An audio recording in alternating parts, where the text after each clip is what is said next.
அந்த காலத்துல இருந்து இந்த காலம் வரைக்கும் நிறைய கிறிஸ்தவர்களுக்கு பேபி கிறிஸ்டியன்ஸா இருக்கணும்னு தான் அவங்களுக்கு ரொம்ப ஆசை. எந்த விதமான எஃபர்ட் எடுத்து கொஞ்சம் ஸ்பிரிச்சுவலா முன்னேறி போகணுங்கிற ஆசை அவங்களுக்கு இல்லவே இல்லை. எப்படின்னு கேக்குறீங்களா? பாருங்க, ஏசாமி வாழ்ந்த காலத்துல யோவான் சுவிசேஷத்துல 6வது அதிகாரத்துல நீங்க வாசிக்கும் போது ஆண்டவர் அவங்களுக்கு சத்தியத்தை சொல்றாரு.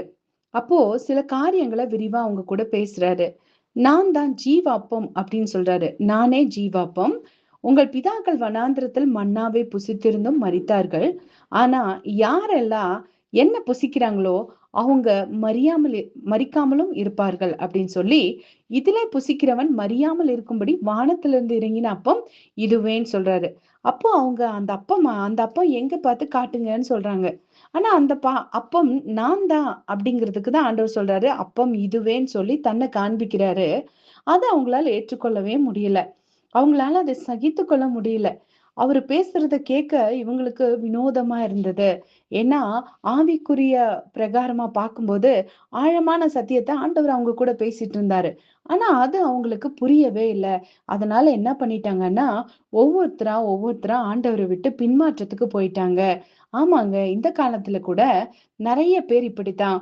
அவங்கள யாரும் எதுவும் சொல்லாம, அவங்களோட பாவத்தை கண்டிக்காம, அல்லது ஆவிக்குரிய வாழ்க்கைய பத்தி யாரும் பேசாம இருந்தா அவங்க அப்படியே சர்ச்சுக்கு வருவாங்க, அப்படியே இருப்பாங்க. ஆனா ஆண்டவரோட வார்த்தை இப்படி சொல்லுது, நீங்க 20 வருஷமா சர்ச்சுக்கு வர்றீங்க, இருந்த இடத்துலயே நீங்க இருக்கக்கூடாது.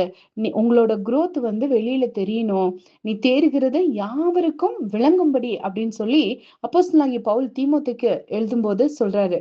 ஆமாங்க, ஒவ்வொரு நாளும் நம்மளோட ஆவிக்குரிய தேர்ச்சி வெளியில தெரியணும்.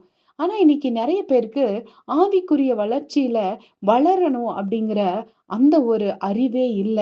அதனால நிறைய பேர் பின்மாற்றத்துக்குள்ள போறாங்க. இப்ப ஆண்டவர் சீஷர்களை பார்த்து கேட்டது போல நம்மள பார்த்து கேக்குறாங்க, நீங்களும் போய்விட மனதா இருக்கிறீர்களோ அப்படின்னு சொல்லி. இதை நம்ம யோசிக்கணும். இன்னைக்கு நம்மளோட ஆவிக்குரிய நிலைமை எப்படி இருக்குது? 20 வருஷத்துக்கு முன்னாடி நம்ம ரட்சிக்கப்பட்டப்போ எப்படி இருந்தோமோ அதே மாதிரிதான் இன்னியும் உட்கார்ந்துட்டு இருக்கிறோமா, அல்லது நம்மளோட ஆவிக்குரிய வளர்ச்சி பெருகி இருக்கிறதா அப்படிங்கிறத நம்ம நிதானிச்சு பார்க்கணும்.